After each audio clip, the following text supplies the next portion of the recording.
word of prayer. God, thank you for this day. Thank you for the chance to be here to talk about boys volleyball and all the things that are happening with this new sport. We're grateful that it's a part of our school and that people are excited to be in the program. We're thankful that we get to be a part of this school in your school. We know that this is all to put honor to you and glory to you, and we pray that we can do that this year in the way that we are fans, in the way that we are players, in the way that we lead and coach. And so thank you for the chance to do that here at your school. Bless our time tonight and bless the students and the parents and the coaches throughout this season as we have our first kind of full spring season of boys volleyball here at Grand Rapids Christian. In your name we pray. Amen. All right. Well, we will continue to let people in. We're grateful for those who are with us today and those who are not. Welcome to the video that you're going to need to watch before you send me any emails. So please make sure you watch this video in its entirety before you send me an email, because my response will typically be, please watch the video. So thanks for being here. Our philosophy of athletics is, of course, we want the kids to have an opportunity to learn, to grow, to fail, to succeed, to compete, to have success in competition with winning, to also have success in competition by learning how to lose and manage that process and the improvement of it, and to grow and develop their skills. Most importantly, learn about you through our coaches and through each other in the sport of volleyball. So we're grateful for middle school sports being all of those things where anybody can participate. So that's kind of our main philosophy. The way that it's going to work for volleyball this year specifically is in 5th and 6th grade, we'll have 2 teams, and in 7th and 8th grade, we will have 2 teams. In 5th and 6th grade, like most of our 5th and 6th sports, we're going to split those teams equally and go compete in kind of a miniature league. And in 5th and 6th, we're going to talk about that schedule shortly. But we're going to have 2 teams that start to form on the 16th, the week of the 16th. And so that would be Monday at 6:30 to 8, Tuesday 3 to 5, and Thursday 3 to 5. And by the end of that week, we should be able to have enough knowledge of our 5 and 6 athletes that we can split into 2 teams, pretty equally split. So if you have like, hey, I'm going to be gone for this or whatever, make sure the coaches know and you email them that as 5th and 6th grade parents. But our goal is that you're at every practice and every meet, every match, and you're a full participating member of this team. This is a full sport now in the state of Michigan, and we're obviously treating it as such. So make sure that you're committed to the team as they learn to do this. And in 7th and 8th grade, we will continue to have an A and a B team, developmentally split. For kids that are a little more advanced, we have a wide span of kids that participate in boys volleyball. We have kids who are athletes that just want to try to learn and get better and see if this is something they really want to invest in. And we have kids who are already fully playing club and have been doing it for years. And so we have a wide span. And the best way to teach people is at their development level. We do this in our academic programming all of the time. And it's the same thing with this. And so we want to try to make sure that as we get to 7th and 8th grade, we're serving people at the level where they are as best that we can for their development purposes. And so we'll have 2 teams in 7th and 8th. They'll have team formation Monday, Wednesday, and Thursday from 5 to 6:30, the week of the 16th. And then they'll each have their first official practice probably on Friday at 5 to 6:30 of that first week. So 4 meetings a week for the 7th and 8th graders, and typically 2 to 3 days a week for the 5th and 6th graders as they're learning. Just a couple reminders, like since you signed up, you are committed. And so that means that like whether you like the team you're on or not, you have to participate on that team. It's hard for us to run a program where if people don't like who their coach is or they don't like which team they got placed on, they just quit and stop. And we can't operate that way as a community, and we're not going to operate that way in athletics. So if for some reason you decide this isn't for you, please send me an email before we get to the 16th so that we know what to plan on, because once we hit the 16th, we need people committed that are willing to be part of these teams and learn and grow through this 8-week season in middle school. We understand that people have some club sports things going on. We encourage that. We want multi-sport athletes. We know that these things all kind of mix and mash together, and we want to do our best to accommodate that with the kids in our program. So please, if you have some of those things, make sure you let your lead coach know. As a 7th and 8th grader, that would be David Ames, who's going to kind of be in charge of our initial communication. Make sure you let him know when he emails you. And in our 5-6, that'll be Beth Kyle. And you can let her know about some of those things because we want to take those things all into consideration as we build our rosters so that we can do the best job we can. So, please make sure you communicate with that with them. Our goal is that if there's club sports conflicts, let's say there's, a game and a game, our game and a club sport game. If that happens twice, we hope that you'll split those. Give one to the club, one to us. If there's a practice for us and a game for your club, go play your club game, whatever sport that is. If there's a game for us and a practice for your club, we hope that you'll play our game in the same sense. And then if there's a practice and a practice, we try to, again, split those up as evenly as possible. So that's kind of the expectation that we have to be able to run a positive program that's competitive for our kids and also that the coaches can count on. Any questions about kind of those fifth and sixth grade, how we're forming it, or seventh and eighth grade, kind of how we're forming it and how that works with club or anything like that? If you have a question, you can certainly just unmute and ask. That mute button is in the bottom left corner. Otherwise, you can also write it in the chat, and I'll try to check the chat as well. So if you have any questions, you can certainly put them there. Okay. Next is that Team Snap will be what manages our schedule. So you're all familiar with this. Once you're placed on a team, you will be uploaded onto that Team Snap platform so that the coach can show you the schedule and communicate with you weekly. They're asked to do that before 4 p.m. on Saturdays each week, so you have plenty of time to get that information and plan out your week ahead. Also, Team Snap will remind you of games and all those sorts of things. So you will be loaded onto that after team formation is done. Before that, David will be in charge of communicating with our seventh and eighth graders about the team formation process over the next couple of weeks. And that will just be through a normal email because we don't have a Team Snap set up for that yet. So he'll do that through normal email, and Beth will do that for the 5-6ers over the next 2 weeks, just to communicate with you and make sure that you know what's going on. As far as game schedules, fifth and sixth is pretty much set. Surprisingly, we have a opportunity for like a preseason tournament at Grand Haven on March 21, which is the first Saturday after the season begins. So fifth and sixth graders, buckle up. We're going to do team formation, then go play about 2 or 3 matches right away. Because that's the only time that Grand Haven teams can play. And so they're hosting a tournament, trying to get as many matches in that day as they can, because they can only play for 2 weeks at their school. They're only allowed to play for 2 weeks. So that's why we're joining that one. It's just a great opportunity. The next week, we'll have an opportunity to play at Jenison. So again, those 2 schools, they only get to play for 2 weeks. So we're trying to hop in their tournament and hop in the Jenison tournament so that we can get some of that done. And then after spring break, we're going to have 3 weeks of Thursday kind of like tri meets, meaning like you'll play 2 matches out of 3 at a location on a Thursday. So like you'll play at Ada Christian on this day and you'll play 2 of 3 matches. The match you're out, the kids will do the scoreboard and the lines and things like that. But they'll play 2. And we'll do that 3 Thursdays in a row.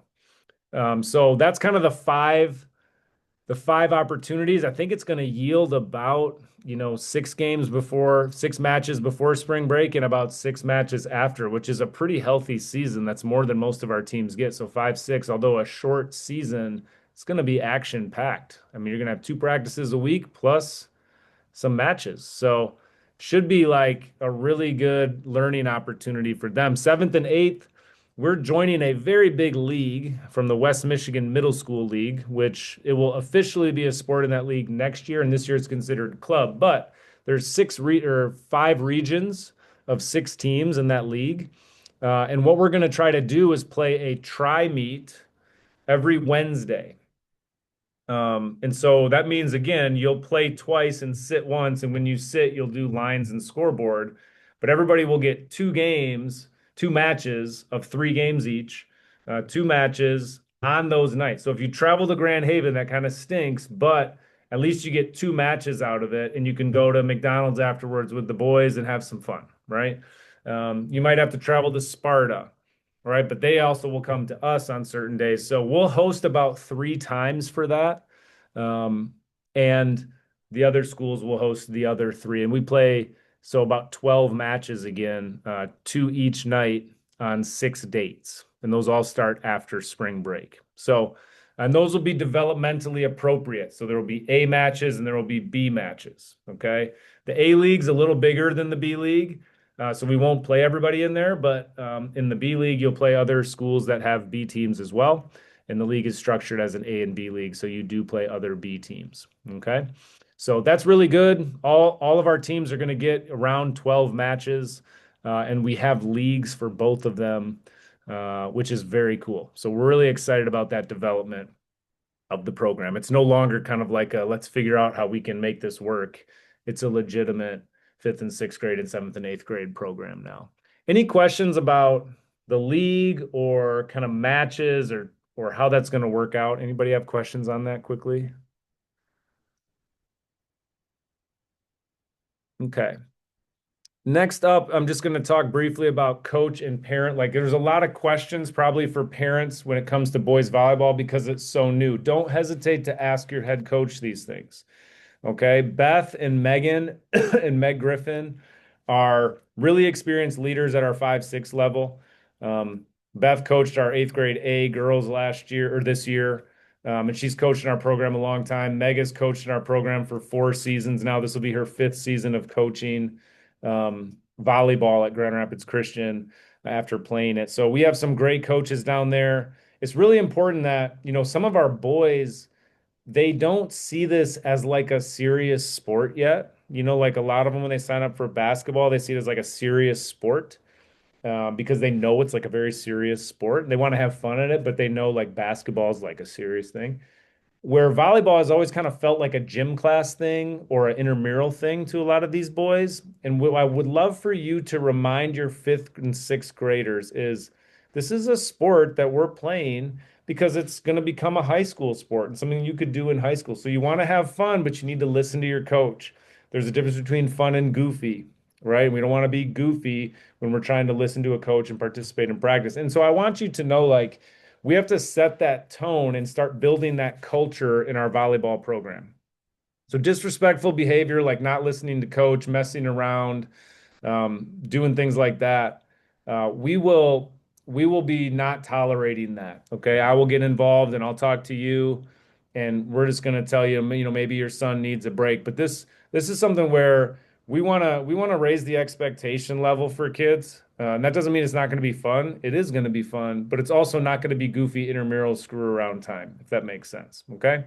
Same thing in seventh and eighth. We have developmentally appropriate teams, different levels of commitment, of course, of like intensity towards volleyball. But at the same time, both are going to be expected to learn well. David has coached for us for, I don't know, a long time in both boys and girls. He's coached varsity volleyball things with Tiffany Gates when she was coaching here. So he's got a ton of experience. He's led our A team for a handful of years. And then Kristen Danielson and Dana Arnold were our eighth grade B coaches. Kristen played collegiate volleyball. Dana and her have coached in our program probably 7 years worth of volleyball coaching. So they're very experienced volleyball coaches. We are blessed to have such good coaches at our 4 level or our 2 levels of volleyball. Most schools are just hoping to find a parent who's willing to show up, and we have legitimate, like high level volleyball coaches. So please let your kids know we're lucky and let's invest well in these opportunities. Winning is not the number one goal, as we all know, but it is still important for us to try to achieve excellence like we do in every other sport that we have. So please make sure that we do that. Playing time, there's 3 sets in every match. All of the sets, I believe, I don't know if seventh and eighth is 25, but the fifth and sixth grade are 21-point sets. There's 3 sets. So all the kids should play at least one of the 3 sets in each match. And that will be something that our coaches work hard to make sure that they have time to grow and learn and mess up as well and try to learn from that too. So playing time is not a conversation for you and coach. Just know coach is doing their best. But again, in volleyball, it's hard to control the length of the game. Okay. So if one team has a really good server, that game can be done very quickly. And there might be another game where it goes 23-25, and that's almost 50 points worth, where the set that your son played in was maybe 25-6. Well, that's way less points. And so it's hard to measure playing time by points played or something like that. So just know like our coaches are doing their best to get kids in for as many opportunities as they can, but know like some of that's unpredictable, and you need to understand that it's not a perfect science as these coaches are trying to dissect that part of the game. Okay. When you communicate with coach, please be respectful and kind, knowing that they are giving their time to do this to help your child have a good experience. And also remember, like, you either weren't qualified or didn't want to or couldn't participate. So please make sure you honor their commitment by being kind with them, expressing humility and asking questions rather than making statements. And please don't talk to them about playing time or any of those things. Just inquire with them in gentle ways about what your questions are. Okay. If you're really having a hard time, which I don't expect any of us will, you can certainly come talk to me. I don't want you to boil over and get super frustrated or anything like that, but please make sure you know that if you're really getting to the top of your limit with something and you're not sure how to approach that, ask for advice. I'm happy to help with that process. Remember to try not to coach your child from the sideline. Encourage them, cheer for great points, cheer for great things that happen. Try not to coach them from the sideline. Our coaches are doing a lot of coaching, and when you coach from the sideline, your child has to decide who they're going to listen to, and that's a lose-lose situation for them. So please remember, allow our coaches to coach. As a fan, be a supporter, be somebody who's excited about the kids, and be positive with them. So that's kind of the main thing. I always tell the story about my son who, um, when he sits in the stands next to my dad always yells at the officials, and he always gets mad at him. He says, "Hubby, why do you yell at the officials? They're not going to change anything for you." My son Jake, he keeps it pretty clear as a seventh grader with autism. He doesn't have a lot of understanding of the social cues of things, and so when he says that, it kind of makes it simple. Just enjoy what's happening out there the best you can. Be supportive. Be supportive of coaches. Be supportive of officials. And if the official is horrible or the kids do a bad job calling the lines, thank them for doing it anyway because we didn't have to do it. Someone else did that, and that's great. If you want to get involved, try to get involved. But please make sure you're thankful for the people being there and tell them thank you for participating. Thank you for officiating today. We really appreciate it. Leave a good mark of Grand Rapids Christian everywhere that we go. So that's kind of all I have for tonight. I've got, we're done at 6:18. Does anyone have any questions for me about the season, the league, kind of what to expect? I think I'm going to ask David and Beth to tell us a little bit about equipment. So we will provide a jersey for everybody. The fifth and sixth graders will get like a dry fit shirt. The seventh and eighth graders will have like a team jersey. But David, could you talk a little bit about equipment and like shorts, colors, and shoes and that sort of thing in case people don't know? And then Beth, if you have anything to add, you certainly can for the five sixers. Sure. Good evening, everybody. I'm David. Um, Volleyball is a sport where you don't have to, like some other sports, spend a ton of money. Certainly, there are, starting with volleyball shoes. You can certainly purchase volleyball shoes, but if you have a gym shoe, we just want something that's going to be supportive. Ankles. It is a start and stop and jump, so you want something that is going to support their foot and their ankle. If that's a volleyball shoe, great. If you're like, no, they don't need that, it certainly isn't a requirement. Um, Shorts, just kind of anything. We may have a unified, if that's not part of our unified team look, we'll try to all get the same color shorts, um, just because we want to look like a team and present ourselves as a team. Some children, some kids, guys and girls, choose to wear knee pads. If you're old like me, they're not the big turtle ones anymore. They're small and thin, and most people wear them under their knees. Um, if you've ever watched the girls play or the boys, so knee pads are not a requirement from the league. It's just a personal preference. But they do save your legs and knees some wear and tear. And then some people wear like a sleeve. Um, and it absorbs the especially if you're new to volleyball, that might be more comfortable for your boys, as their forearms will take a beating in the first few weeks until they toughen up. And so it absorbs that a little bit. And again, if you're sliding on the ground, it prevents some of those floor burns. Again, not required like in soccer and some other sports where you have to have certain things. Really, there's no requirement for uniform. So it's your child's comfort level and what you want to invest in terms of shoes, knee pads, and kind of arm sleeves. But those are the kind of big three things um, that volleyball players will sometimes use.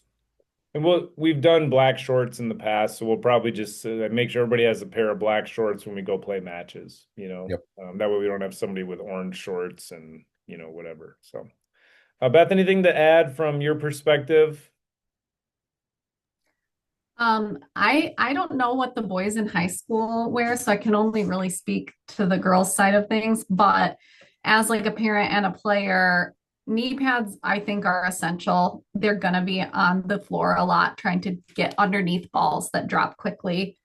It's gonna result in bruised knees. It's not mandated, as David said, but I really think it's important.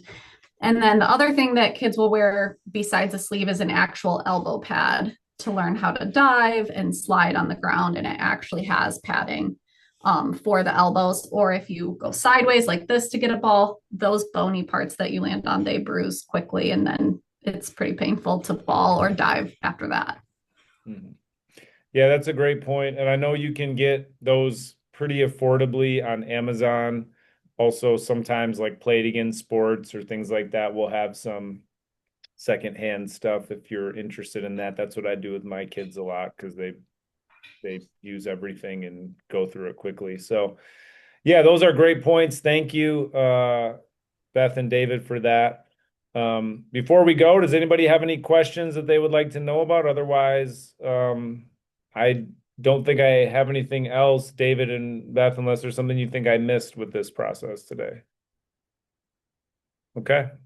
If you have a question, feel free to unmute or put it in the chat. Otherwise, we'll let you go. I'll send this video out tomorrow for anybody that missed it. So thank you.